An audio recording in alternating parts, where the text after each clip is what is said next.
No hei, tässä latepappi ja jouluseimen äärellä Kärsämäen kirkossa. Mitä sinä odotat joululta?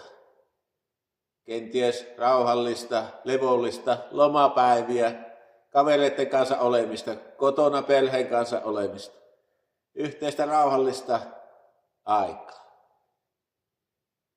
Odotat varmaan joululahjoja,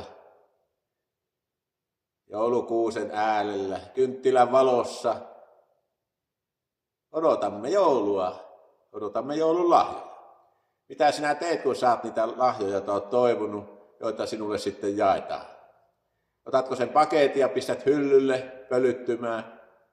Vai otatko ja avaat sen innokkaasti ja otat käyttöön sen lahjan, mitä saat?